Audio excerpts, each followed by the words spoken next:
போன வாரம் நம்ம கொரியன்ஸ் கிட்ட ஒரு விஷயத்த நான் கவனிச்சேன். நம்ம பாடல்கள்ல இருந்து காப்பி செஞ்ச ஒரு சில பாடல்கள் அப்படின்னு நான் போட்டப்ப நிறைய பேர் கமெண்ட் செக்ஷன்ல கிட்டத்தட்ட 100-150 கமெண்ட் இருக்கும்.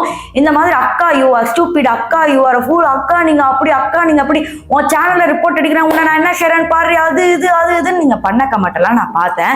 பட் நீங்க உண்மையா ஒத்துக்கிட்டு தான் ஆகணும். நிறைய பேர் என்ன கமெண்ட் பண்ணிருந்தீங்கன்னா, இது பேர் வந்து இன்ஸ்பிரேஷன், அதாவது வந்து அந்த பாடல்களை பார்த்து எப்படிலாம் பண்ணலாம் அப்படின்னு நினைச்சு பண்ணாங்க அப்படின்னு நீங்க சொல்றீங்க. ஆனா எனக்கு இருக்கிற ஒரே காண்ட் என்னன்னா, அப்ப இந்த பாடல்கள் இன்ஸ்பிரேஷன் அப்படின்னு சொன்னாக்க நம்ம இந்தியன் சாங்ஸும் ஒரு சிலது பிடிஎஸ் பார்த்து எடுப்பாங்க, அப்புறம் பிளாக் பிங்க் பார்த்து எடுப்பாங்க. அதை மட்டும் ஏன் காப்பி காப்பி காப்பி காப்பி டீன்னு எதுக்கு வந்து டெய்லியும் வந்து கமெண்ட் பண்ணிட்டு இருக்கீங்க அப்படிங்கிறது எனக்கு ஒரு காண்டு பர்சனலாவே இருக்கு. அதாவது நம்ம ஒரு விஷயத்த வந்து எடுத்தா வந்து அது பேர் காப்பியா, ஆனா அவங்க நம்ம விஷயத்த எடுத்தா அது வெறும் இன்ஸ்பிரேஷன் அப்படின்னு சொல்றது ஒரு முட்டாள்தனமா தான் நான் பாக்குறேன். ஒன் இன்ஸ்பிரேஷன் அப்படி சொன்னீங்கன்னா ரெண்டுமே இன்ஸ்பிரேஷன் சொல்லிட்டு போயிட்டே இருக்கணும். இதுல கொஞ்சம் வருத்தமா இருக்கிற விஷயம் என்னன்னா, நிறைய பேர் கொரியன் பிளாக் எல்லாம் போட்டு ஃபயர் விட்டுட்டு அதுல வந்து இங்கதான் இருக்கிறவனுக்கு ஒண்ணுமே தெரியாது அப்படிங்கிற மாதிரி நம்ம கமெண்ட் செக்ஷன்ல பார்த்தப்ப எனக்கு அது ரொம்ப கஷ்டமா இருந்துச்சு. நீங்க என்னதான் கொரிய பாடல்களை சப்போர்ட் பண்ணாலும் end of the day you are Indian, அதை நீங்க மனசுல வச்சுக்கணும்.